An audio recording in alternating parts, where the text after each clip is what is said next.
I am 33 years old, trapped in the suffocating dark of my own paralyzed body while intensive care monitors beep rhythmically. The septic shock nearly killed me, but the real nightmare is the hushed conversation at the foot of my bed. My parents are not weeping or praying.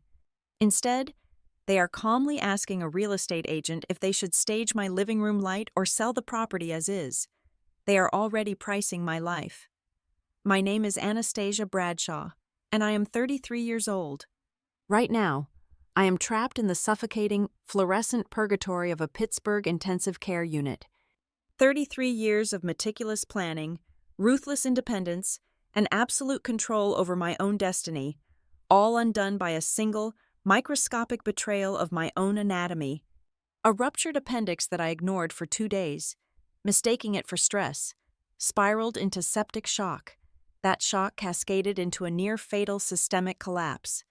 The medical machinery breathing for me, pumping intravenous antibiotics into my collapsed veins, and monitoring my failing heart is incredibly loud.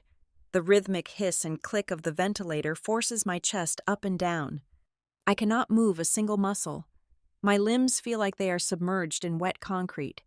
My eyelids are leaden vaults, sealed shut by a cocktail of paralyzing drugs and profound physical exhaustion. I cannot speak around the thick, ridged plastic tube taped securely down my throat. I am a ghost trapped inside a failing biological shell, hovering precariously between life and the absolute dark. But my ears work perfectly. My hearing is sharp, amplified by the sensory deprivation of my other faculties. And my mind, though drifting heavily through the murky, thick fog of medical sedation, is beginning to clear just enough to catch the cadence of the voices standing at the foot of my bed. I expect to hear the sounds of mourning. Any daughter would. I anticipate the trembling, desperate tears of a mother terrified of losing her only child, or the quiet, stoic prayers of a father bargaining with the universe for my survival. What I hear, instead, is the crisp, undeniable rustle of legal paperwork. I hear the quiet, methodical murmur of an inventory being taken. My parents are not weeping. They are discussing real estate listings.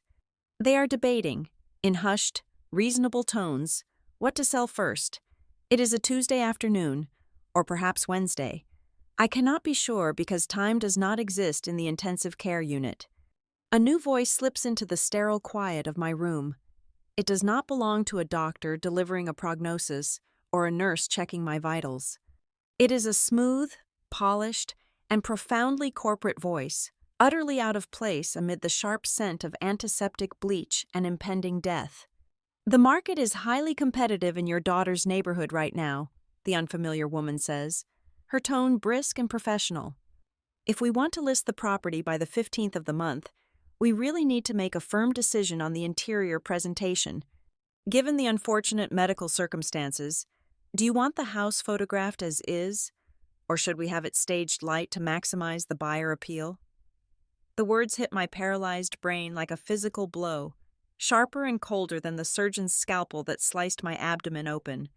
They are talking about my home, the historically restored brick sanctuary I bought with cash, the haven I built entirely on my own terms, the only place in the world where I felt truly safe. My mind seizes on the impossible, grotesque reality of the conversation happening mere feet from my comatose body. This is not the chaotic, frantic scrambling of parents paralyzed by sudden tragedy. This is organized. This is careful, calculated planning. My mother's voice floats over the steady, electronic beeping of the heart monitor. It is hushed, coated in that awful manufactured sweetness she always uses when she is convincing herself she is entirely justified in her actions.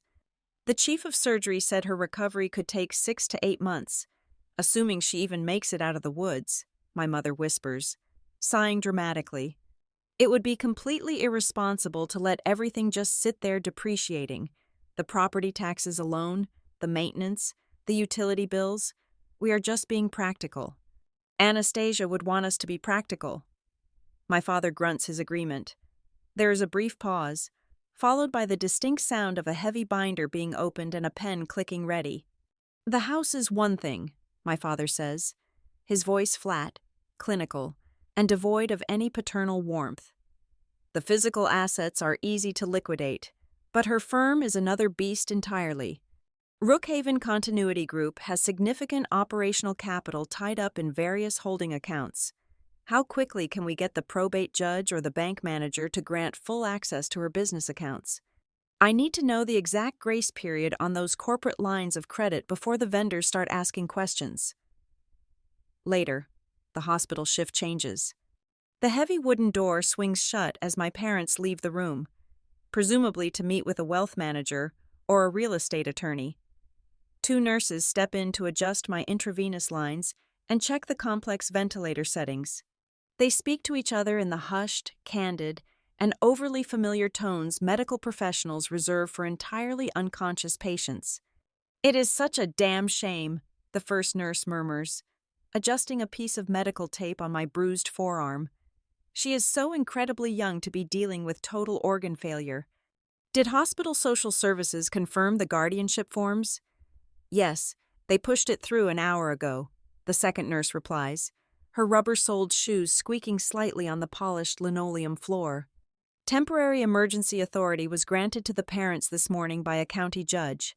She was admitted totally unconscious, crashing fast in the emergency department. She had no medical proxy on file in her immediate purse, and she listed no current spouse on her emergency contacts from her last primary care physical. The parents are the immediate legal next of kin. They hold all the cards right now. They can do whatever they want. Temporary emergency authority, the legal master key to my entire existence, handed over unconditionally to the 2 people I have spent the last 14 years legally, emotionally, and financially fortifying myself against. The heavy narcotic sedation tries to pull me back under, dragging my consciousness down into the suffocating black water, but pure, crystalline adrenaline fights the drugs. I am locked in the absolute darkness of my own skull, but my thoughts are racing with terrifying, luminous clarity. I trace the timeline of my collapse in my head. I have been in this hospital bed for less than a week. My chest cavity is still stapled together. The attending doctors have not even been willing to look my parents in the eye and say whether I will definitively live or die. Yet, my parents have already assumed total control. My mind locks onto one singular, devastating thought. They moved faster than grief. They moved faster than fear. They moved faster than love. I force my internal panic to subside. I force my breathing to remain perfectly steady against the rhythm of the machine, masking the violent, raging storm of my waking consciousness. Let them think I am hollow. Let them think my life is neatly laid out in file cabinets, open checking accounts, and easily appraised furniture, ready to be carved up and auctioned off to the highest bidder. They do not know. Behind my sealed, paralyzed eyes, I walk through the heavy front door of my home. I move past the spacious living room they want to stage light, down the hardwood hallway they are already pricing out by the square foot, and I step into the kitchen. My kitchen. It is the emotional and physical heart of my hard-won independence. I visualize the warm, recessed lighting, the polished walnut counters, the exact, meticulous order of everything I own. And I look at the custom, floor-to-ceiling pantry wall. I installed it 3 years ago. My parents mocked the extensive renovation at the time, calling it a ridiculous, extravagant waste of money for a single woman who worked far too many hours to ever cook a proper meal. But the pantry renovation was never about storing groceries or expensive spices. Behind the seamless, perfectly aligned oak paneling, hidden entirely from the naked eye and any standard architectural blueprint, is a solid, reinforced steel door. It was built to survive fire, brute force, and most importantly, human betrayal. It is the one room in my entire house they do not know exists. Inside that climate-controlled vault rests the true architecture of my life. The things they cannot sell. The things that will ruin them. The heavy door to my hospital room sighs open again. Familiar, confident footsteps approach the side of my bed. The cloying scent of my mother's expensive floral perfume settles heavily over my face, mixing sickeningly with the smell of iodine. She sighs, a long, weary practice sound of a martyr preparing for her grand public performance. "Look at this," my mother says to my father, her voice entirely devoid of any maternal pity. It is cold, calculating, and vibrating with a strange, deeply vindictive satisfaction. She always thought she was so much smarter than us, so wildly independent. She shut us out for years just to prove a point, but she never expected us to have to clean up her mess. Her words hang in the freezing, sterile air, chilling the marrow in my bones deeper than the intravenous saline. Clean up her mess. They are not liquidating my life to save me or to manage an unavoidable crisis. They are doing it to erase the woman I became without their permission. They are dismantling my success because my success was the ultimate, undeniable proof that I never needed them to survive. The heart monitor continues its steady, rhythmic beep. I am Anastasia Bradshaw. I am 33 years old. I am trapped inside a failing body, completely at the mercy of people who view my potential death as nothing more than a highly lucrative financial windfall. The medicinal darkness tries to claim my mind once again, heavy and insistent, but I absolutely refuse to let it take me. I anchor my fragile consciousness to the image of the hidden steel door standing silently behind my kitchen pantry. I listen to the quiet, terrifying sound of my life being priced out by the dollar, and I make a silent, unbreakable vow in the depths of my medically induced prison. I will not die in this hospital bed. I will survive this infection. I will open my eyes, and when I do, I will no longer want forgiveness. I will want timing. If I survive this, I will not wake up angry. I will wake up strategic. I walked out the front door of my childhood home when I was 19 years old, carrying 2 frayed canvas duffel bags and a profound sense of relief that tasted like cold, sharp winter air. For nearly 2 decades, I had lived inside a velvet-lined trap. My parents did not use outright anger to control me. They used a weapon far more insidious and effective. They used manufactured concern. In their house, love was a heavily mortgaged commodity, and autonomy was treated like a symptom of a psychological disorder. Every choice I made, from the elective classes I took in high school to the people I sat with at lunch, was subjected to a grueling family vote. Privacy was framed as secrecy, and secrecy was a direct insult to their immaculate parenting. They needed to manage my existence to feel secure in their own chaotic, deeply unfulfilled lives. Leaving was not a teenage rebellion. It was a tactical evacuation for my own survival. They told me I would fail. They did not scream it. My mother merely pressed her manicured hands to her chest and wept soft, tragic tears of disappointment, while my father solemnly predicted I would be back within 6 months, begging for my old bedroom and my old curfews. I made absolutely certain that 6 months turned into 14 years of unrelenting silence and forward momentum.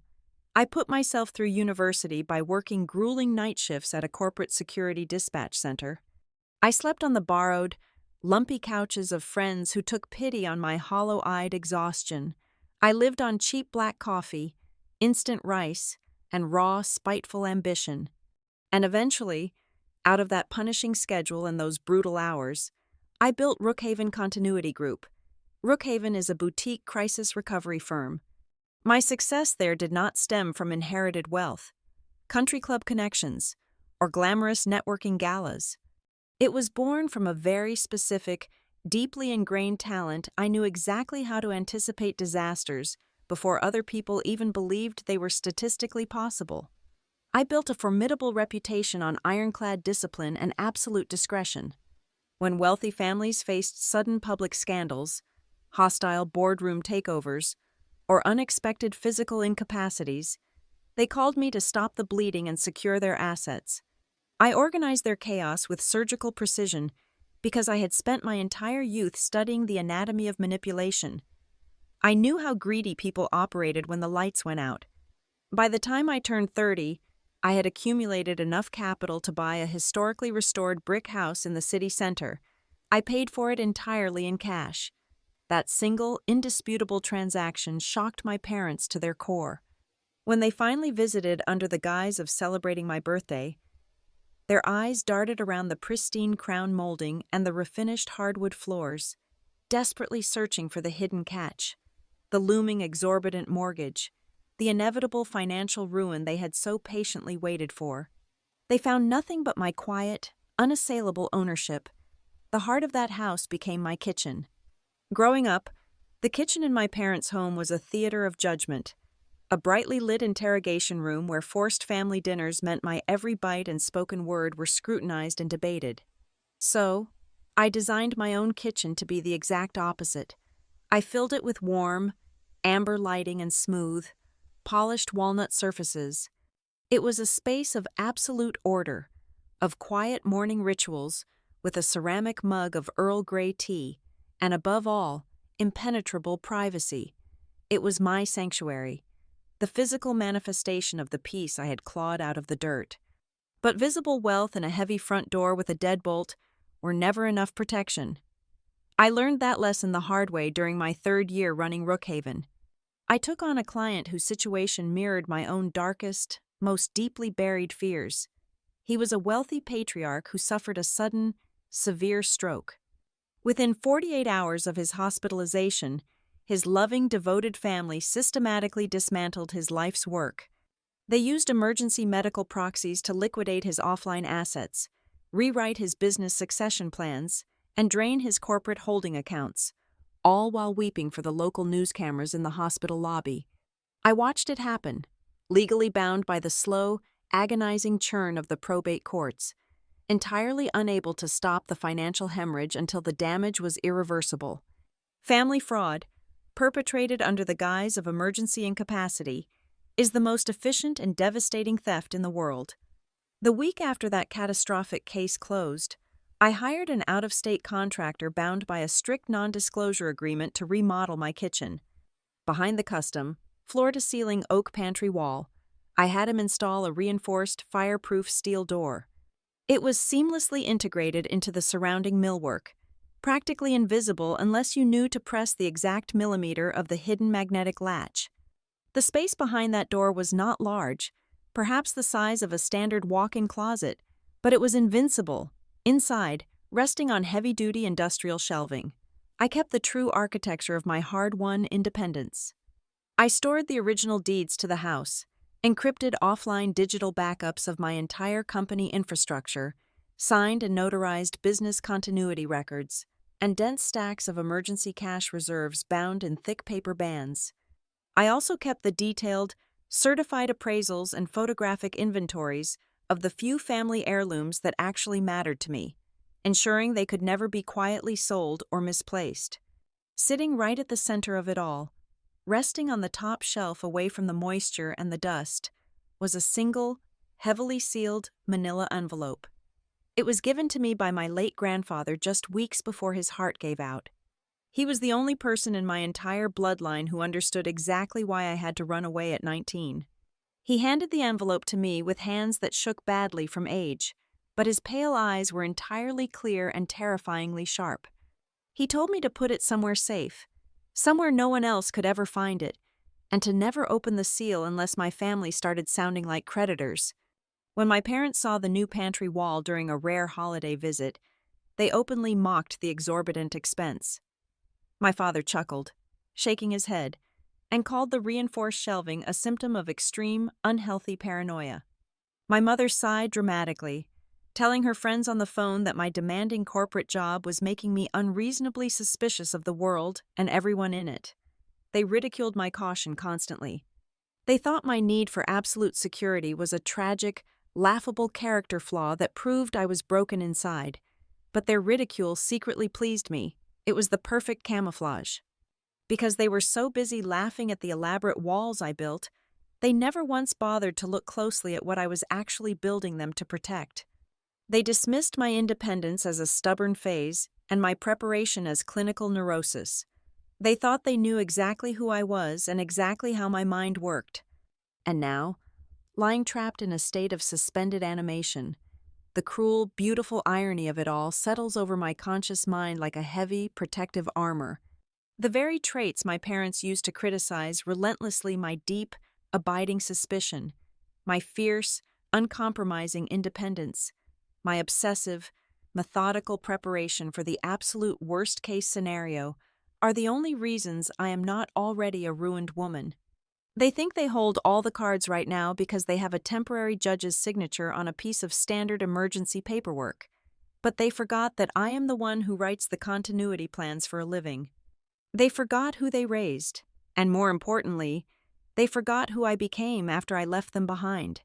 My hospital room transformed from a sterile medical facility into a public relations headquarters within 72 hours of my admission. Even though my eyes remained sealed tight and my throat was blocked by the rigid plastic of the ventilator, my hearing acted as a high-definition receiver for the grotesque reality show my parents were producing. They were no longer just making emergency medical decisions. They were meticulously curating a highly profitable tragedy. It started with the relentless ringing of my personal cell phone. My mother had retrieved the device from my handbag and taken over all communications. I listened as she answered texts and calls from my neighbors, my old university roommates, and even distant relatives I had actively avoided for over a decade. Her voice was a masterclass in breathy, exhausted sorrow. She told them that my physical condition was catastrophic. She told them that the impending medical bills were going to completely bankrupt me.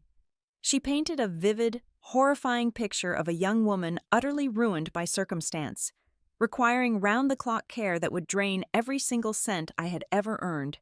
It was a spectacular, breathtaking lie. I possess top-tier, premium health coverage with a remarkably low out-of-pocket maximum. Furthermore, my crisis recovery firm is shielded by an ironclad corporate disability policy designed specifically for this exact, worst-case scenario. It guarantees 80% of my executive salary and covers all operational overhead for up to 36 months. My parents had access to the financial binder on my home office desk that explicitly detailed these policies. They simply chose to ignore it because full coverage does not generate public pity, and pity was their newly discovered currency. My father took charge of the physical dismantling of my existence. He paced the linoleum floor of the intensive care unit, making aggressive, fast-paced phone calls to estate liquidators and vintage furniture brokers. I listened, paralyzed and silently screaming, as he negotiated the rapid sale of my imported Italian leather sofa, my original modern art canvases, and even the high-end espresso machine I used every single morning. When my aunt called to ask why they were emptying my house so aggressively, my father did not hesitate. He utilized a grave, authoritative tone, insisting that the harsh medical reality left them absolutely no other choice. He claimed the storage fees alone would bleed my non-existent dwindling savings completely dry, but the true masterpiece of their campaign was the online fundraiser. My mother sat in the vinyl visitor chair beside my bed, tapping furiously on her tablet, completely unaware that I could hear the audio playback of the videos she was editing. She had gone back to my house, my beautiful, violated sanctuary, and filmed herself standing in the center of the living room. The room was already stripped bare of its warmth, echoing with an awful staged emptiness. In the video, she wore a slightly wrinkled cardigan, her hair deliberately messy to convey endless, sleepless nights. She looked directly into the camera lens and wept real, heavy tears. She spoke about the impossible burdens of aging parents trying to save their fiercely independent daughter. She begged for community support, citing astronomical rehabilitation costs and experimental neurological treatments that did not actually exist. The donations poured in like a flash flood. I could hear the continuous, cheerful chimes of the payment application notifications ringing repeatedly on her device. $50 from a high school acquaintance, $500 from a local community board, $2,000 from an anonymous corporate donor. My mother even read the comments aloud to my father, her voice devoid of any actual emotion. The story she spun was absolute, emotional perfection for the modern digital age. The successful, self-made young woman tragically struck down in her prime, the devoted, aging parents sacrificing their own retirement to save her, the generous community stepping in to bridge the massive financial gap. It was viral gold, and they were cashing in on my silent, immobilized agony. They did not stop at the furniture or the internet sympathy. The real estate agent returned to the hospital, her sharp heels clicking against the hard floor. She brought a glossy folder of comparative market analyses. I heard the staple being removed, the heavy pages turning. They authorized the immediate, off-market sale of my restored brick home. They agreed on a listing price that was 15% below market value just to guarantee an all-cash buyer within 14 days. They wanted the property gone before the end of the month. They needed the closing finalized before I was ever discharged from this ward. My father justified the rushed sale by citing severe liability concerns and the overwhelming costs of property upkeep, completely ignoring the fact that my mortgage was already paid in full. They were effectively erasing my physical footprint from the city, converting my independence into a massive, untraceable wire transfer. Then, the betrayal bled out of my personal life and infected my professional one. It happened on a Thursday evening. The room was quiet, except for the rhythmic, mechanical hum of my life support. My father answered a call, and I immediately recognized the heavy, specific corporate jargon of my own firm. Someone was on the other end of the line, speaking about internal client portfolios. Brookhaven's digital infrastructure requires multi-step authentication and physical biometric bypasses for top-tier client lists. My parents did not have my thumbprint, and they certainly did not have my encrypted secure tokens. This meant the breach was not a lucky hack. It was an inside job. My father confirmed receipt of an email containing our most sensitive client transition documents. The voice on the speakerphone assured my father that they were already quietly contacting my elite clients, subtly suggesting that my medical condition was permanently debilitating and that I would be stepping away from the industry forever. They were bleeding my company dry from the inside out, poaching my clients and destroying the reputation I had spent over a decade meticulously building.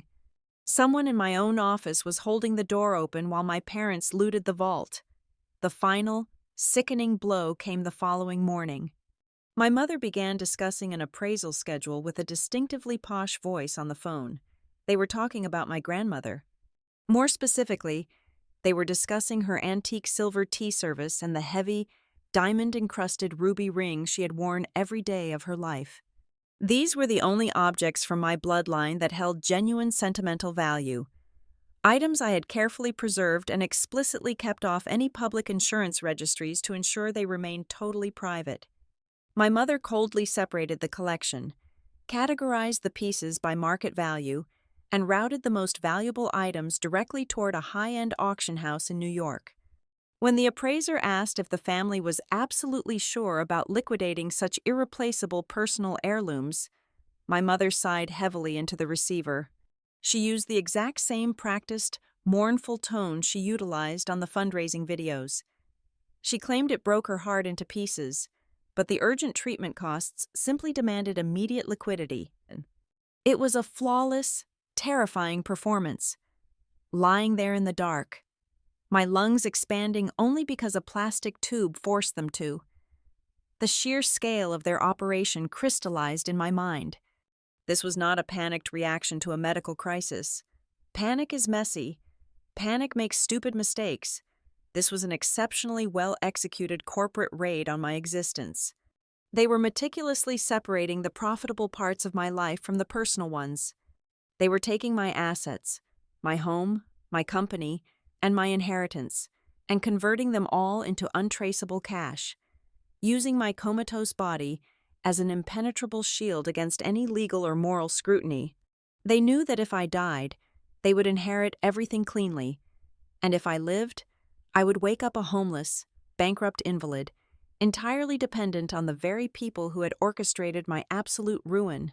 The monitor beside my bed beeped with steady, agonizing precision. My heart rate remained perfectly stable, betraying none of the absolute, freezing rage pooling in my stomach.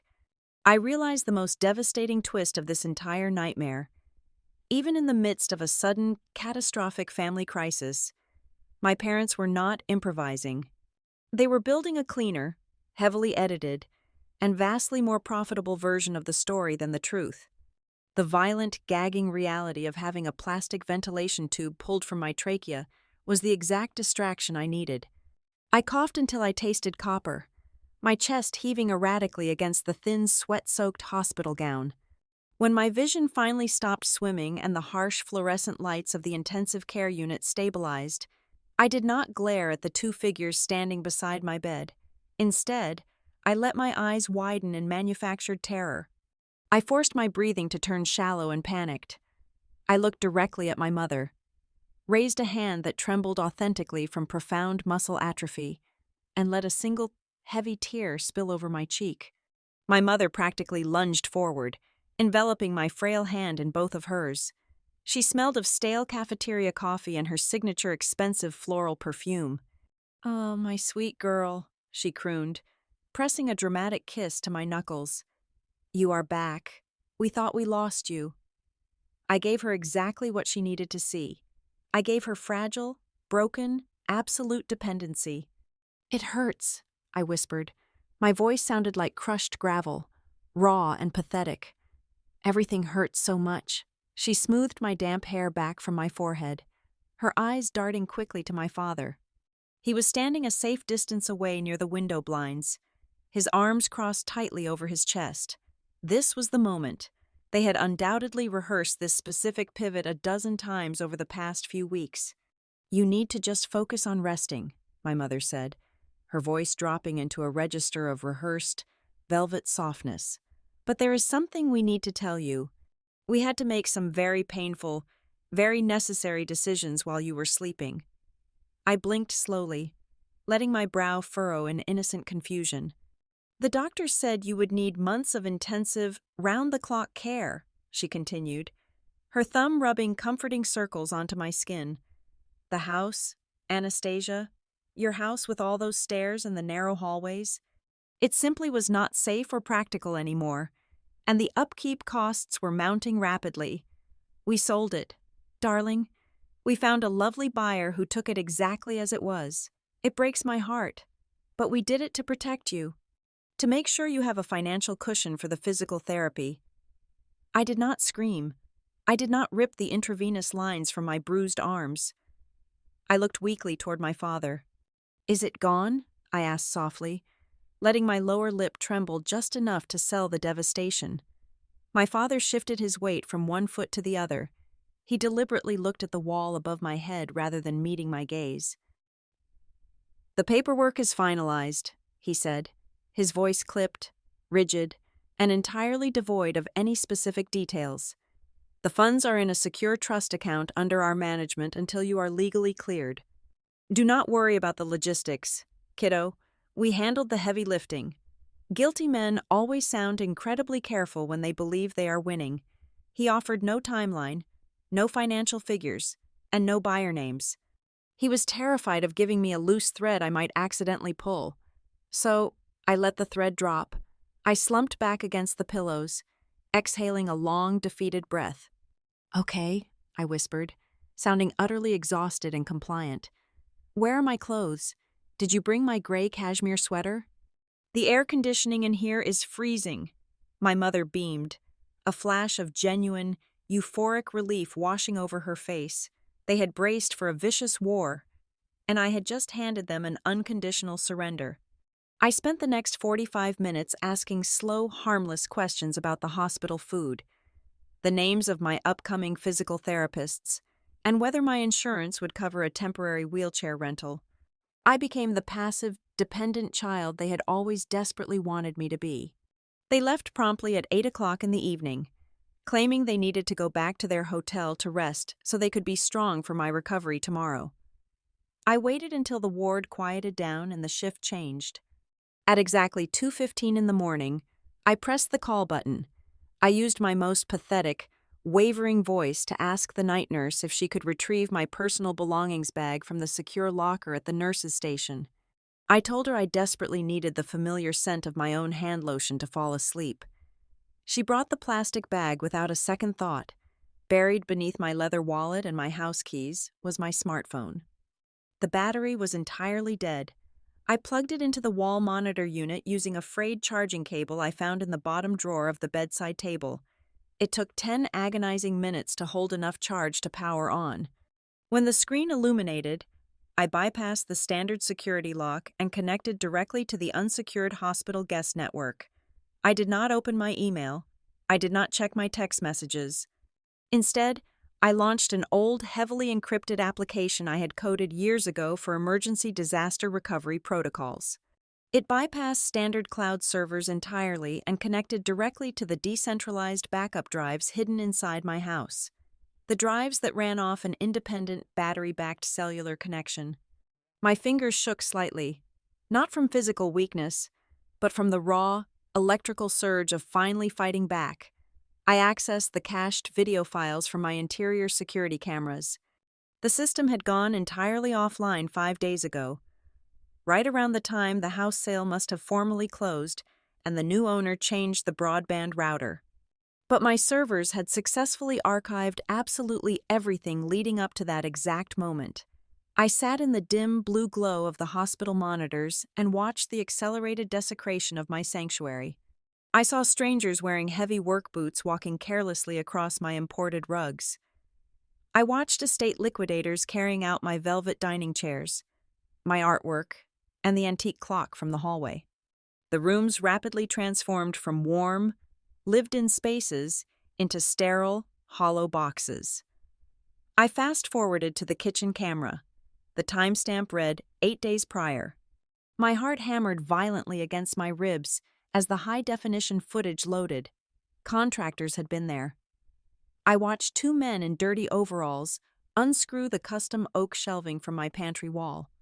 They tore out the wooden brackets and the backboards, tossing them onto the floor. Then, they spackled the screw holes and painted the entire alcove a flat, generic white. I held my breath, zooming in on the screen. The paint dried. The men packed up their tools and left the frame. The wall was perfectly flush. The hidden magnetic latch was entirely obscured by a thick layer of primer. The reinforced steel door remained perfectly invisible and completely unopened. They had stripped away the camouflage, but they had completely missed the vault. A wave of cold, sharp triumph washed over me. But that triumph was instantly shattered by the very next video file in the queue. It was a motion-triggered clip from the kitchen, recorded just 2 days before the cameras were permanently disconnected. My father was standing at the Walnut Island. He was not alone. There was a man standing with his back to the camera, wearing a tailored navy suit. I could not see his face, but I did not need to. Sitting directly on the counter between them was a thick, cream-colored dossier.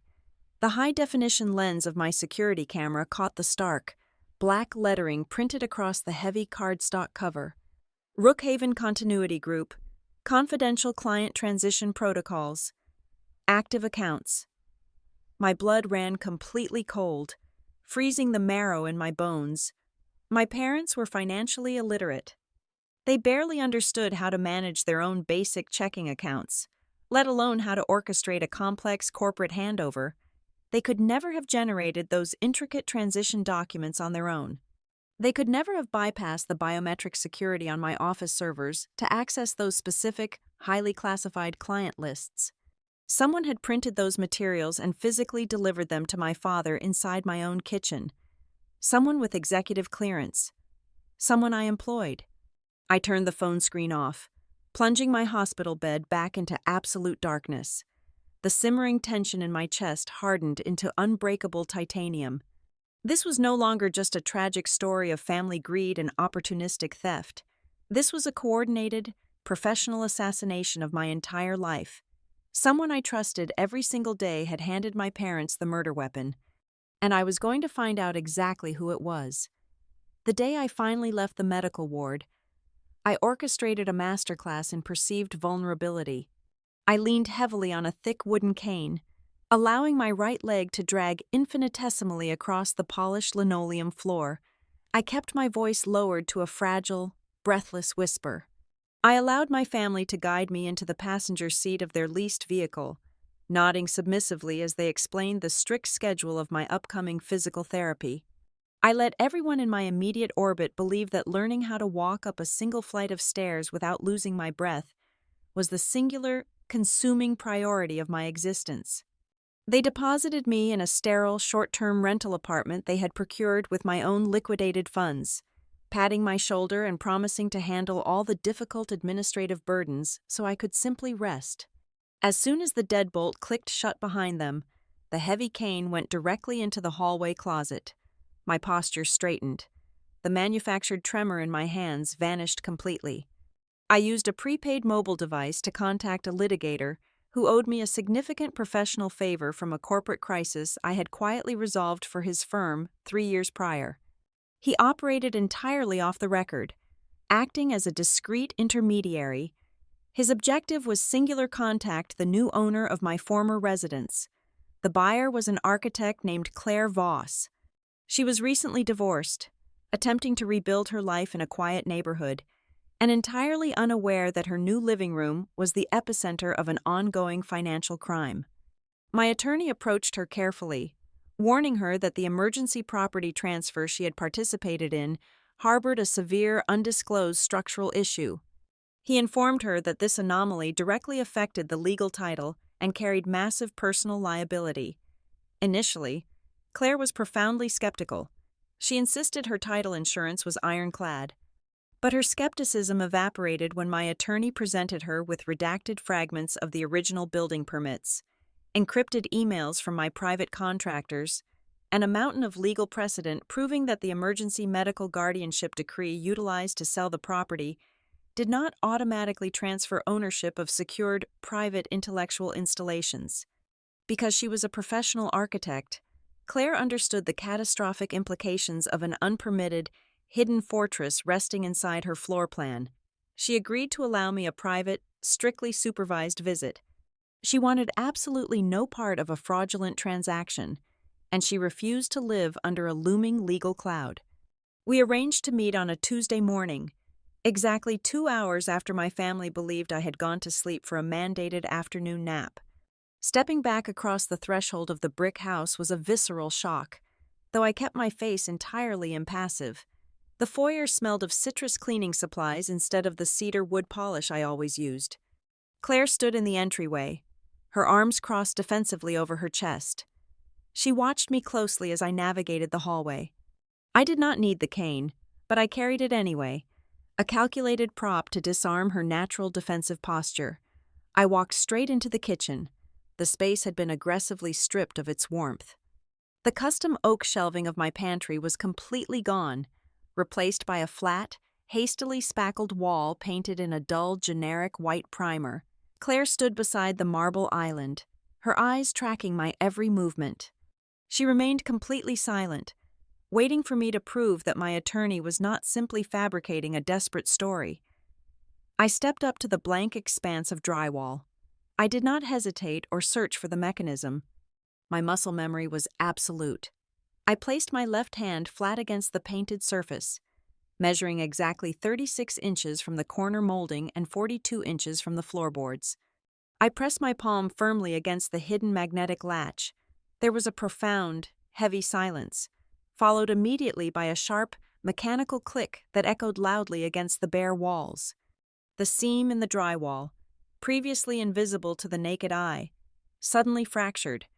The heavy steel door slid open smoothly on its pneumatic tracks, exhaling a rush of cool, climate-controlled air into the humid kitchen. Claire inhaled sharply, taking a sudden step backward.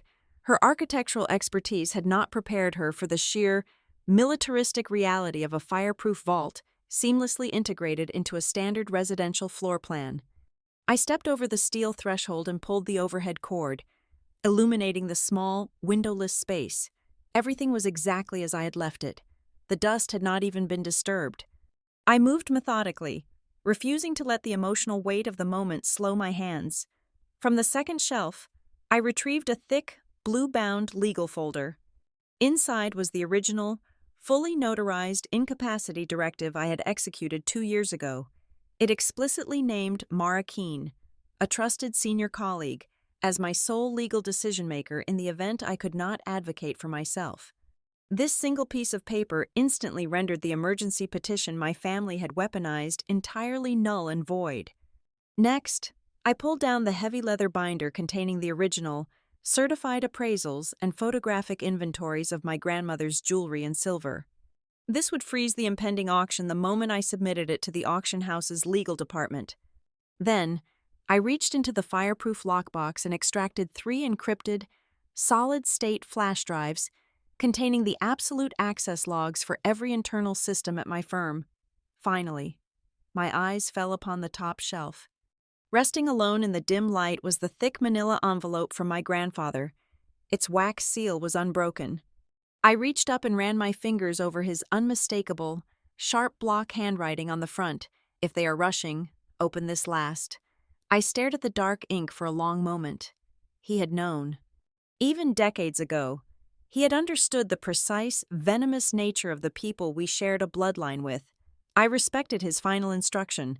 I left the envelope sitting exactly where it was. I also left the thick stacks of emergency cash and the original property deeds untouched.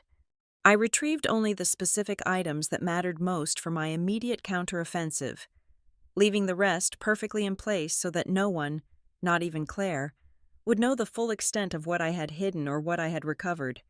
I stepped back into the kitchen and pressed the interior button. The steel door slid silently shut, clicking back into its invisible, flush position against the drywall. I turned to Claire, holding the flash drives and the folders. She was staring at me with a mixture of profound awe and deep, unsettling apprehension. I asked her if I could borrow her laptop for 10 minutes. She wordlessly retrieved a sleek silver computer from her briefcase and set it on the kitchen island.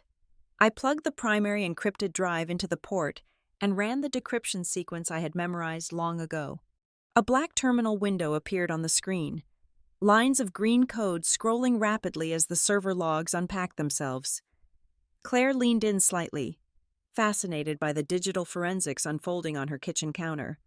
I filtered the internal access logs, isolating the exact date and time the confidential client transition materials had been physically printed. I commanded the system to trace the specific user credentials and the originating network address responsible for breaching that heavily restricted folder. I expected to see a hired corporate spy or a disgruntled former employee, but the system did not return an anonymous proxy or a stolen password. The screen flashed once, solidifying on a single, indisputable line of text. The credentials belonged to an active, top-tier executive account.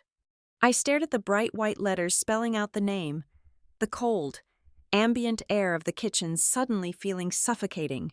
It was Noah Tilden. He was my former fiancé, the man who had shared my bed for 3 years, and the current acting chief operating officer of my company. He was the one person who knew every single one of my vulnerabilities, every pressure point, and every locked door in my life. The realization settled into my chest like cracked glass. The knife in my back was not just held by family greed. It was guided, with devastating precision, by the hands of the man I had once trusted most in the world. I turned the sterile, beige living room of my short-term rental into a war room. I did not need sympathizers, and I certainly did not need anyone who would offer me empty platitudes about family forgiveness. I needed operators. Over the course of 48 hours, I made exactly 3 phone calls from a prepaid, untraceable mobile device. The first call was to Mara Keene. She was a senior strategist at my firm, but more importantly, she was the legally designated proxy named in the true notarized incapacity directive I had pulled from my hidden vault. She was fiercely loyal, possessing a mind like a steel trap. The second call brought in Owen Pike, a brilliant freelance forensic accountant who viewed corporate embezzlement as a deeply personal insult. The third and final call was to Julian Vance, a ruthless litigator whose entire legal career was built upon dismantling relatives who financially exploited vulnerable adults. They arrived individually, slipping into the apartment complex through the basement parking garage to avoid any potential surveillance my family might have hired. We sat around a cheap veneer dining table, and we began to build a timeline. Julian took the lead, standing before a large whiteboard we had propped against the window. He insisted that we separate all human emotion from the hard proof. Betrayal is entirely subjective in the eyes of the court, he explained, but timestamps are fatal. We spent 6 hours mapping out the exact sequence of the catastrophe. We pinned down the precise minute of my medical admission and placed it next to the expedited filing of the emergency guardianship petition the very next morning. We charted the rushed property sale, the launch of the viral online fundraiser, the unauthorized back-end company access, the appraisal and auction scheduling of my grandmother's heirlooms, and finally, the outbound donor money transfers. When laid out chronologically on the board, the narrative was staggering. It was a blitzkrieg. Mara placed the original, notarized incapacity directive onto the table, smoothing the edges with her hand. She cross-referenced the heavy blue-bound document with the digital court filings my parents had utilized to seize control. The paperwork they submitted to the county judge was constructed using outdated, generic legal templates, Mara said, her tone sharp and clinical. They omitted this directive entirely. They stood in front of a magistrate and swore under oath that you had no designated decision-maker on file. That is not just an oversight due to panic. That is willful, documented perjury to secure emergency power. Owen opened his laptop, the glow of the screen reflecting in his glasses. He had spent the last 2 days meticulously tracking the massive influx of community donations from my mother's tearful, highly edited online campaign. The sheer volume of the fraud was breathtaking. I traced the routing numbers attached to the primary fundraising account, Owen stated, not looking up from his spreadsheet. Not a single cent went toward your hospital bills. The medical center has not received a single payment from their accounts. Instead, the funds were instantly rerouted the moment they cleared. He turned the laptop around so we could all see the highlighted ledger. Portions of the donated money had been used to completely eradicate my parents' massive, high-interest credit card debt. A substantial chunk of $45,000 paid off the remaining lease on a brand-new luxury sport utility vehicle my father had apparently acquired just 3 days after I went into a coma. The most sickening discovery, however, was a massive wire transfer executed 72 hours ago. It was a non-refundable security deposit on an upscale lakefront condominium located 3 states away. They were literally buying their retirement home with the pity money generated by my near-fatal illness. But the financial theft, as grotesque as it was, paled in comparison to the intellectual sabotage orchestrated by Noah. Using the decrypted drives I had pulled from the vault, Owen had isolated the full scope of my former fiancé's digital footprint. Noah had not merely handed my father a printed list of active clients to be poached. He had systematically forwarded internal, highly classified revenue forecasts and heavily guarded corporate strategies. Most damning of all, Owen found a fabricated internal memo buried deep within the sent folders. The document, drafted and signed entirely by Noah, was dated just 2 days after my hospital admission. It falsely claimed that I had verbally discussed winding down the entire company due to overwhelming, unmanageable personal stress. I stared at the memo on the screen, the cold reality settling deep into my bones. Noah was not just a romantic coward abandoning ship. He had actively, deliberately helped my parents paint me as absent, mentally unstable, and entirely replaceable. He provided the necessary corporate justification for their sudden, aggressive liquidation of my firm. He had handed them the hammer, and he had taught them exactly where to strike the glass to shatter my empire completely. Julian tapped a black marker against his palm. He looked at me, his expression unreadable. We have enough right now to file an immediate injunction. We can freeze their personal accounts, lock Noah out of the corporate servers, and halt the heirloom auction before the end of the business day. I looked at the timeline on the whiteboard. I looked at the undeniable proof of perjury, the fraudulent wire transfers, and the fabricated company memo. I felt the familiar, searing heat of anger rising in my throat, but I swallowed it down. Anger is loud. Anger makes people rush. No, I said, my voice quiet and perfectly steady. Do not file anything yet. Julian raised an eyebrow, but Mara smiled slightly, already understanding the architecture of my plan. The most lethal, airtight legal cases are never built by interrupting the crime in progress. They are built when greedy people are allowed to believe they are completely undeniably safe. I chose patience. I would allow Noah to continue sitting in my executive chair at Brookhaven. I would let him sign unauthorized vendor contracts, approve fraudulent client transition plans, and coordinate secretively with my parents. I would let my mother and father spend tens of thousands of dollars on expensive furniture for their new lakefront condominium. Every single move they made moving forward was no longer just a betrayal. It was a heavily documented, irrefutable legal exhibit. I would give them enough rope to build their own gallows, and I would wait until they were all standing securely on the trapdoor before I pulled the lever. The meeting adjourned late in the evening. After Mara, Owen, and Julian slipped out the door, the apartment fell into an absolute, suffocating silence. I walked over to the cheap laminate kitchen counter where I had placed the few items retrieved from my hidden room. I picked up the thick manila envelope my grandfather had given me all those years ago. The heavy crimson wax seal was still perfectly intact. My fingers traced the edges of the paper. He had warned me. He had seen the rotting core of our bloodline long before I was old enough to understand it. I slid my thumb under the wax and broke the seal. The sound was a sharp, satisfying crack in the quiet room. I pulled out a single sheet of thick, aged parchment paper. I unfolded it slowly under the harsh overhead light. I read the very first line, written in his sharp, unmistakable block handwriting. If your parents ever mistake your incapacity for permission, do not warn them twice. The memories of my early days with Noah felt like a different lifetime. We met during the 5th year of Brookhaven's existence. Back then, the firm was nothing more than a cramped lease on the 3rd floor of a crumbling office park. He was an ambitious operations manager, and I was bleeding myself dry trying to scale the business. I remember late nights eating cold takeout over spreadsheet printouts, his hand resting warmly against the back of my neck. He used to look at me with what I thought was absolute reverence. He told me constantly that my self-sufficiency was the most intoxicating thing about me. He claimed he admired the way I never asked for permission to take up space. It took a near-death experience for me to realize that a man who constantly praises your independence is often just relieved he does not have to carry any of your weight.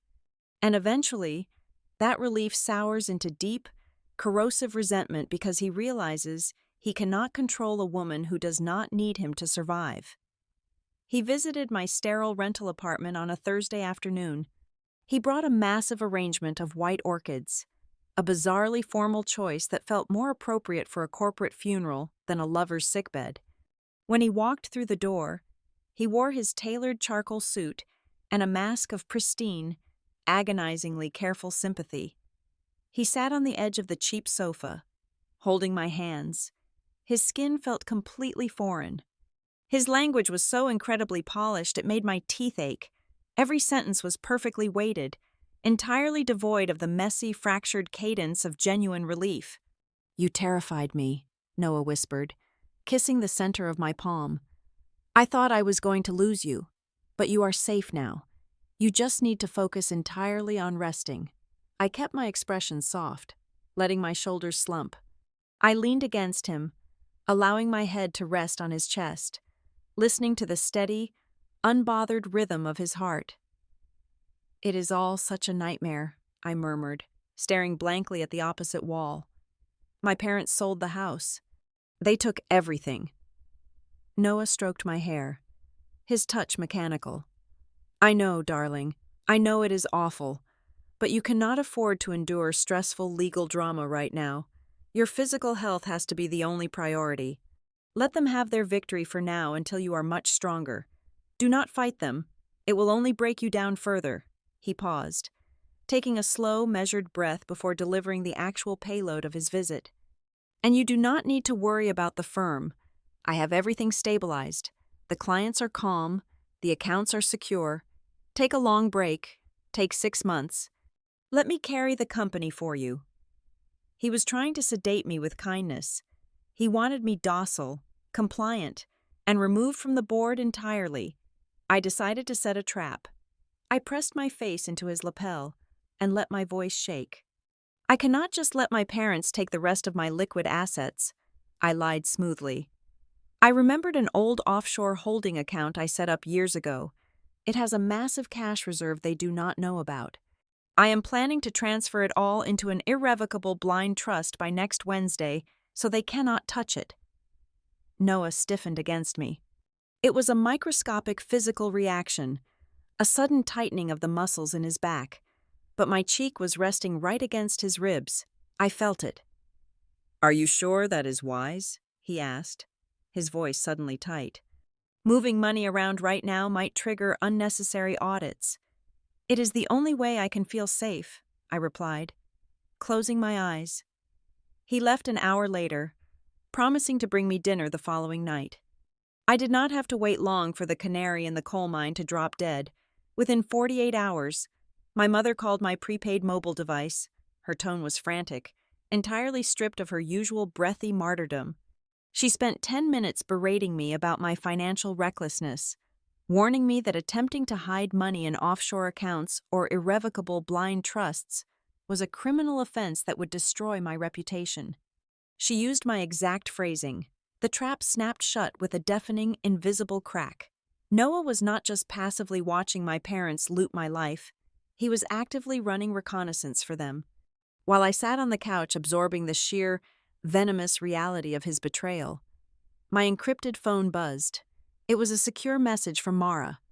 She had spent the last 2 days burrowing deeply into the administrative back end of Rookhaven's corporate server, searching for the exact mechanism Noah planned to use to take over. She found it buried in a mislabeled legal directory. It was a series of draft board documents Noah had prepared just 1 week after I was placed on a ventilator. The documents were meticulously crafted to trigger a dilution of my ownership shares. If I remained medically limited and unable to perform my executive duties for a period exceeding 90 days, the board, which Noah currently controlled as acting chief operating officer, would issue new shares to stabilize the company's valuation. Those shares would be absorbed by his holding company.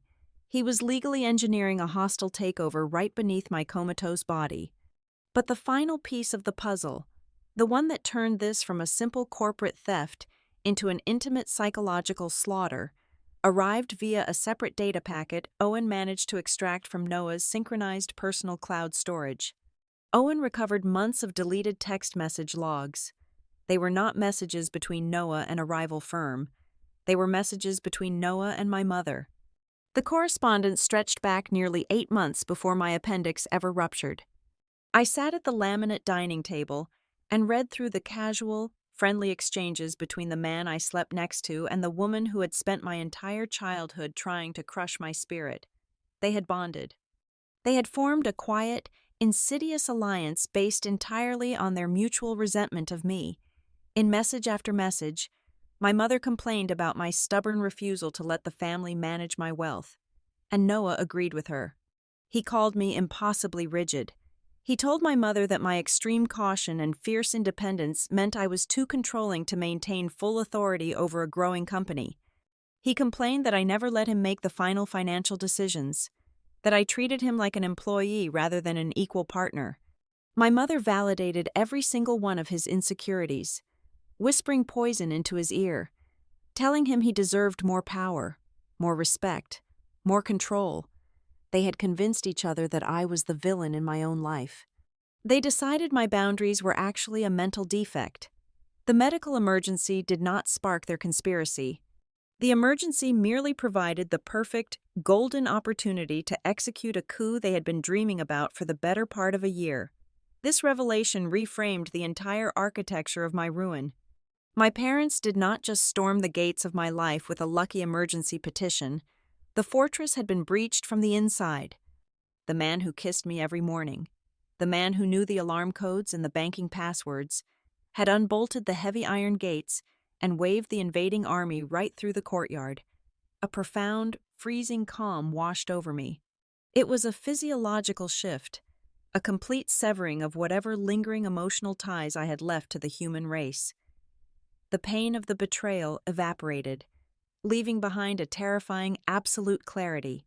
If Noah had simply stolen money, I might have dragged him into a boardroom and fired him.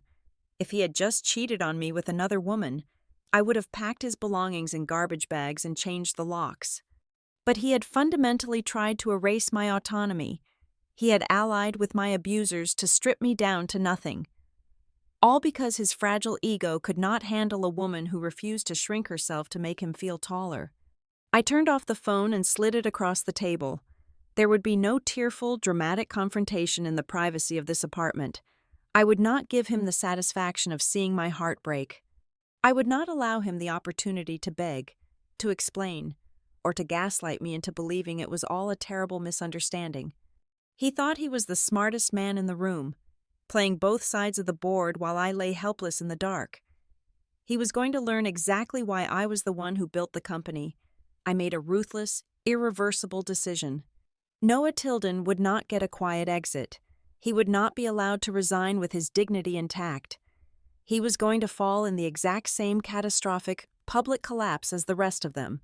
I was going to burn his entire world to the ground, and I was going to make sure he was standing right in the center of the room when I struck the match. I contacted my parents through my attorney, Julian, offering a compromise. I framed the proposal as a desperate, exhausted plea for peace. I told them the stress of our fractured relationship was severely hindering my physical recovery, and that a public legal battle would completely destroy what little stamina I had left. I agreed to a formal family mediation session. The settlement on the table was a masterpiece of manufactured capitulation. I would accept a modest, partial cut of the house sale proceeds, step down into a temporary advisory role at Brookhaven Continuity Group, and defer primary control over my remaining investment portfolios to a joint family trust. Noah was the one who practically sprinted to finalize the logistics. He pushed the mediator to schedule the conference room for the very next morning at 10 o'clock. His emails, which Julian forwarded to my secure device, were dripping with manufactured urgency. He claimed it was crucial for my healing journey to get the paperwork signed immediately. In reality, his rapid signature schedule exposed a visceral, vibrating desperation. He needed to lock me into a legally binding contract before the pallor left my cheeks and the tremor left my hands. He needed the ink dry before I stopped playing the docile, broken victim. The mediation took place in a glass-walled conference room on the 42nd floor of a neutral downtown law firm. I arrived in a wheelchair, pushed by a hired medical aide, wrapped tightly in a thick wool shawl. The mediator, a stern woman with silver hair, read the standard legal disclaimers. Both parties agreed to have the session digitally recorded for binding accuracy. A small black camera lens blinked with a solid red light in the center of the heavy mahogany table. I played my part flawlessly. I kept my voice incredibly soft, my posture slumped and defeated. I looked at the three of them sitting shoulder to shoulder across from me like a united front of benevolent caretakers. Instead of arguing the punishing terms of the settlement, I began asking slow, painfully harmless questions. I acted like a confused patient merely trying to understand the terrifying gaps in my recent memory. "I am just trying to piece it all together," I murmured, staring down at my trembling fingers. "The medical bills must have been so overwhelming for you. Is that why the community stepped in with the fundraiser?" My mother could not resist the golden opportunity to validate her own martyrdom on the record. She leaned forward, adjusting her expensive pearl necklace, her tone dripping with self-righteous pride. "It was entirely overwhelming, darling," she bragged, looking directly at the recording lens instead of my face. "But we managed it. We launched that online campaign, and the donations were a beautiful testament to our dedication. People knew we were the only ones doing the hard work while you were incapacitated. They wanted to support us because they saw the impossible sacrifices we were making every single day." She had just confessed, on a legally binding digital recording, that she viewed the massive influx of charity funds as a personal reward for her perceived hardship, completely sidestepping the fact that the money was raised under the explicit, fraudulent pretense of paying for my medical debt. I turned my fragile gaze to my father. "And the house. I loved that brick house so much. Was there really no way to just take out a secondary loan against the equity to cover the taxes while I was asleep?" My father sighed, a heavy sound of tired irritation. He ran a hand over his jaw, eager to justify his hasty, highly profitable liquidation. We did not have the luxury of time to deal with slow bank underwriters, kiddo, he admitted, his voice sharp and utterly dismissive. The house had to go, the market was right, and the buyer was easy. It was a clean, all-cash deal that got the property off our hands before the maintenance fees drained the holding accounts dry. It was a purely practical business decision. He had just admitted to rushing a compromised real estate transaction simply because it was convenient and lucrative, entirely ignoring his absolute fiduciary duty as an emergency medical guardian to protect my physical assets. Then, I looked at Noah. He offered me a warm, reassuring smile that made the bile rise in my throat. "I am so worried about the clients," I whispered, letting a single, calculated tear slip down my cheek. "How did you manage the transition without my primary authentication codes? I thought the board required my direct signature for those top-tier account transfers." Noah puffed his chest out slightly, eager to demonstrate his operational competence and solidify his claim to the chief executive position. "You do not need to worry about the old board protocols," Noah said, his voice smooth, confident, and utterly arrogant. "I bypassed the standard authentication requirements by issuing a unilateral executive mandate.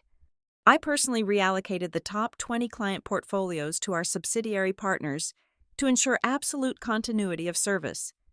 I also restructured the quarterly revenue forecast to reflect your extended absence. I made the tough calls so you would not have to." He smiled warmly across the table, completely unaware that he had just narrated his own egregious breach of corporate duty. He had openly confessed to bypassing internal security protocols and executing unilateral financial decisions he was never legally authorized to make. While they sat in that sunlit room, eagerly detailing their specific crimes for the digital record, my actual team was executing the invisible counterstrike across the city. At the exact moment my mother bragged about securing the donor funds, Owen Pike finalized the forensic money trail, packaging the undeniable proof of wire fraud and embezzlement into a secure encrypted dossier. And right as Noah boasted about his unauthorized corporate restructuring, Mara Keene walked into the county courthouse. She filed the aggressive preservation notices utilizing the true, notarized incapacity directive I had retrieved from the hidden vault. Those immediate filings instantly froze my parents' newly acquired lakefront condo escrow account, locked Noah entirely out of the Rookhaven banking portals, and slammed the brakes on the impending New York auction of my grandmother's jewelry collection. The mediation concluded after 2 grueling hours. They all signed the preliminary drafted agreements, believing they had finally cornered me, successfully caging the difficult independent daughter once and for all. They shook my hand, offered me hollow words of encouragement, and walked out of the law firm feeling entirely victorious. I returned to my temporary housing later that afternoon. I dismissed the hired medical aide, locked the door, and sat alone at the cheap laminate dining table. I opened my secure laptop and played the digital recording of the mediation session. I watched their smug faces on the screen. I listened to their confident, arrogant voices echoing in the quiet room. I did not feel weak anymore. I realized, with a cold, terrifying satisfaction, that the 3 people who thought they had flawlessly dismantled my life had just cheerfully confessed enough to absolutely destroy themselves. The silence that followed the mediation was spectacularly short-lived. 48 hours later, my legal team unleashed a coordinated, devastating assault on the false reality my family had constructed. The filings did not hit the county docket all at once. Julian orchestrated them in relentless, crashing waves designed to maximize panic and choke their defense attorneys with sheer volume. Wave 1 was the petition regarding financial exploitation of an incapacitated adult. Wave 2 hit the following morning: fraudulent fundraising and wrongful liquidation of physical assets. By the 3rd day, the corporate injunctions landed, citing egregious breach of fiduciary duty and unauthorized corporate interference. The fallout was instantaneous and brutal. Claire Voss, the architect who bought my house, proved to be my most lethal external asset, Furious that she had been dragged into a legally tainted, fraudulent transaction, she fully cooperated with Julian. She handed over every single scrap of paper related to the rushed sale. She provided the unredacted digital access records, the frantic closing communications from my father begging for a faster escrow timeline, and the blatant omission of mandated property disclosures. Claire made it abundantly clear to the court that my parents had actively concealed my ongoing medical status and the questionable nature of their emergency guardianship just to secure her cash. Simultaneously, the pristine, tear-soaked public narrative my mother had spun online began to rot. A sharp-eyed local reporter for a city business journal started pulling public records regarding the hospital network's billing protocols. It took him exactly 2 phone calls to discover that my premium insurance had already covered 95% of my intensive care stay. When his article hit the internet, the donors who had poured their hard-earned money into my mother's campaign began asking aggressive, very public questions on her social media pages. The comment sections that were once filled with prayers and sympathy suddenly transformed into vicious demands for audited receipts. The rapid unraveling continued in New York. The high-end auction house received a certified courier package containing the original, notarized heirloom inventory and the testamentary attachments I had pulled from my hidden vault. The legal department took one look at the chain of title and immediately froze the impending sale of my grandmother's silver and the ruby ring. They slapped a hold on the vault, terrifying my parents, who had already mentally spent that anticipated windfall. But the most satisfying collapse happened within the glass walls of Brookhaven Continuity Group. Mara officially informed our top-tier clients that a sweeping internal investigation was underway regarding unauthorized data access and fraudulent transition protocols. Corporate loyalty is incredibly fragile. The moment the executives at those client firms realized their sensitive portfolios had been mishandled during my coma, several of them completely bypassed Noah and demanded direct, immediate clarification from me. They refused to take his calls. They recognized a usurper when they saw one. Desperation is an ugly, predictable thing. My parents attempted a frantic counteroffensive. They hired a cheap crisis public relations firm and tried to pivot the narrative. My mother gave a shaky, defensive interview to a local blog, portraying me as an ungrateful, mentally unstable daughter who was being heavily manipulated by outside lawyers and greedy corporate partners. She claimed my illness had fundamentally altered my brain chemistry, rendering me paranoid and vindictive, but the story no longer landed cleanly. The public had seen the reporter's exposé. They had seen the frozen fundraiser page. My mother's tears just looked like cheap stage makeup under the harsh light of forensic accounting. Noah, however, did not try to fight the public battle. He knew exactly what the metadata on those encrypted drives proved. He knew Julian had him dead to rights on corporate espionage and fiduciary breach.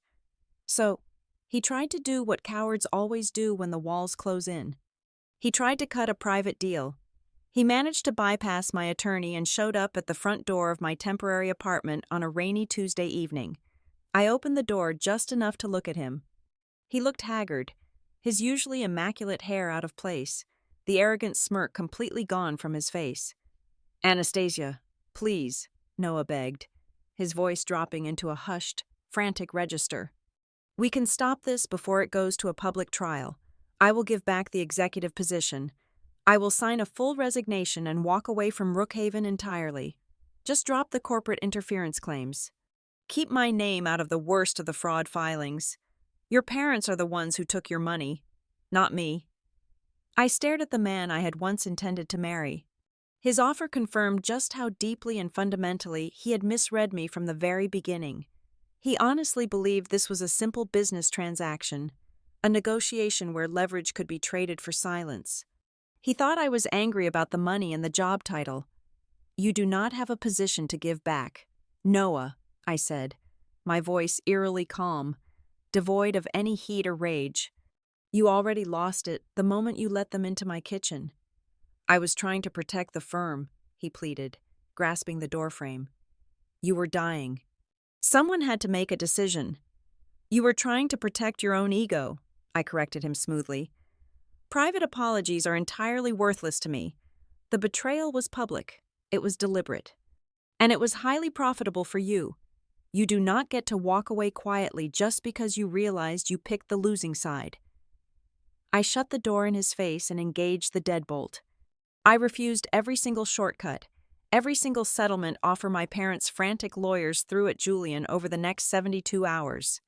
The night before the final, comprehensive court hearing, I stood in front of the small mirror in my rental bedroom. I was no longer the frail, trembling woman wrapped in a shawl at the mediation table. I laid out my clothing for the morning. I chose a tailored, charcoal gray suit, crisp and impenetrable. I was dressing in pure, absolute calm. Rage is unpredictable and messy. Calm is surgical. I opened my leather briefcase and arranged the weapons I would carry into the courtroom. I placed the notarized, ironclad incapacity directive inside the primary folder. I slid my grandfather's sealed envelope, with its unbroken wax and block lettering, right next to it. And finally, I tucked a small, secure digital audio file loaded onto a physical flash drive into the interior pocket of my briefcase. It was the one piece of evidence I had not told Julian about. It was the one piece of evidence I had not told Mara or Owen about. No one in the world knew it existed except me. It was the absolute final nail, sitting quietly in the dark, waiting for the sun to rise. The courtroom on the 4th floor of the county courthouse smelled of lemon polish and old paper. I sat beside Julian at the heavy oak plaintiff table, wearing a tailored charcoal gray suit, my hands resting perfectly still on the polished wood. I did not look across the aisle where my mother, my father, and Noah sat with their defense counsel. I did not need to look at them to feel the nervous, vibrating energy radiating from their side of the room.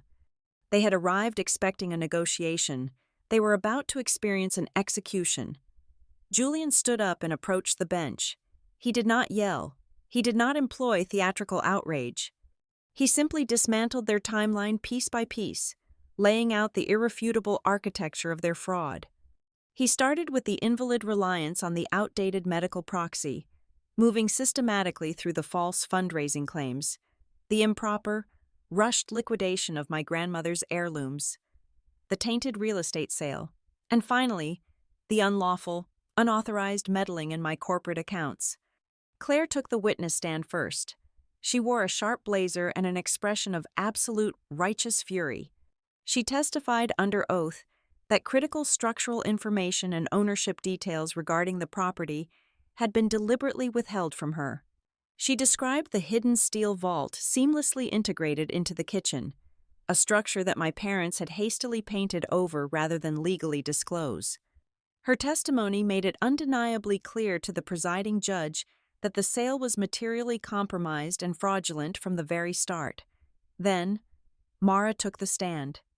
She carried the heavy blue folder I had retrieved from the hidden room.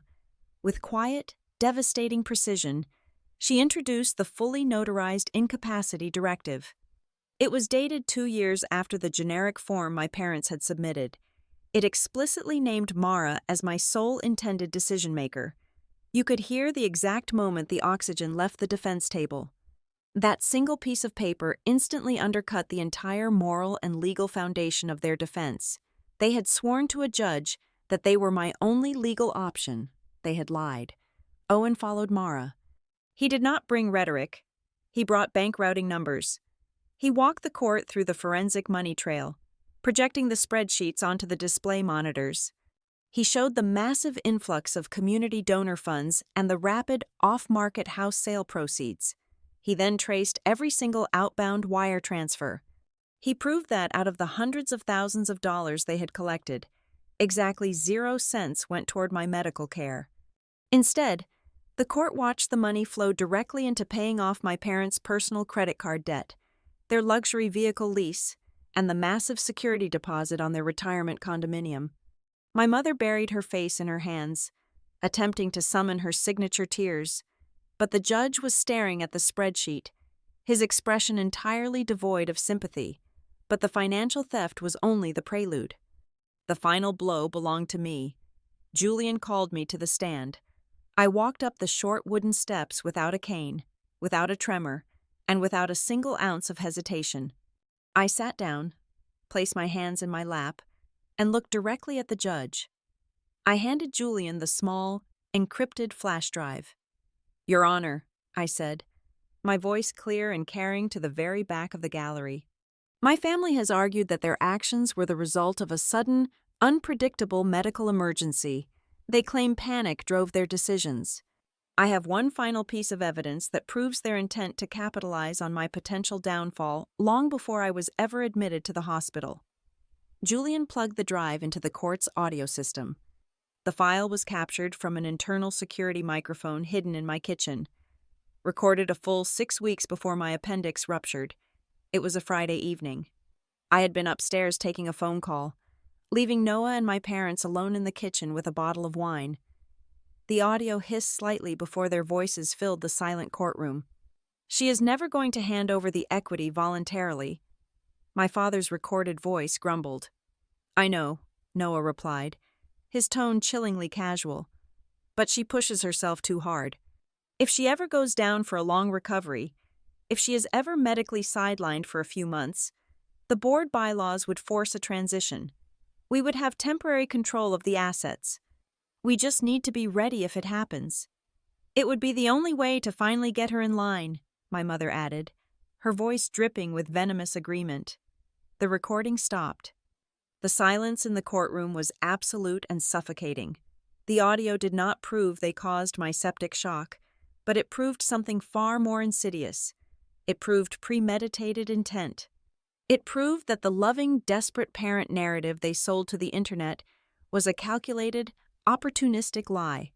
They had been waiting for me to fall. Noah looked physically ill. My father stared at the floor, his jaw tight. My mother was completely silent, the reality of her public destruction finally cementing in her mind. The judge did not waste time with a long deliberation. His ruling was a swift, brutal hammer strike. He ordered immediate, full restitution of all stolen funds and permanently froze the disputed proceeds, including the condominium escrow. He formally referred my parents' online fundraising campaign to the district attorney for criminal fraud review. Finally, he fully restored my absolute legal authority over my personal assets, my property, and my business interests, but the court's ruling was only the legal conclusion. The true, final punishment happened just as the proceedings adjourned. Mara stepped forward and handed the judge the thick manila envelope from my grandfather. Julian requested it be entered into the probate record. Mara broke the heavy wax seal right there in the courtroom. It contained a legally binding codicil to a private, generational family trust that my parents had been quietly waiting to inherit for 20 years. The document was brief and absolutely lethal. It stated that any immediate family member who exploited my incapacity for personal financial gain instantly and irrevocably forfeited all future distribution rights from the entire estate. In one single, breathtaking blow, my parents lost not only the money they had stolen from me, but the massive, multi-million-dollar inheritance they had banked their entire future upon. They were left with nothing but their debt and a looming criminal investigation. And Noah lost his executive position, his professional reputation, and any chance of ever working in the corporate continuity sector again. He walked out of the courtroom a ruined, radioactive man. A month later, the dust finally settled. After the title issues were legally resolved, Claire Voss agreed to sell the brick house back to me. She told me she could never sleep comfortably knowing the history of the walls, and she happily took the clean buyout I offered. The first night I moved back in, I stood alone in the quiet kitchen. The air smelled like cedar and fresh paint. I walked over to the blank wall where the pantry used to be. I placed my hand flat against the drywall, my fingers finding the exact location of the hidden magnetic latch. I did not open it. I just rested my palm against the solid, immovable steel hidden beneath the surface. I finally understood that the secret door was never really about protecting cash, or business documents, or antique jewelry. It was about building one singular place in my life that no one could ever enter, no one could ever violate, and no one could ever rename as theirs. I had survived the absolute worst of their betrayals, and I was still standing exactly where I belonged. Thank you so much for listening to this story today. I would love to know where you are tuning in from, so please drop a comment below and let me know your city or country, and share your thoughts on how Anastasia handled her revenge. If you enjoyed this journey, please subscribe to Helena Revenge Stories, like this video, and support the channel by pressing the hype button so this story can be heard by even more people.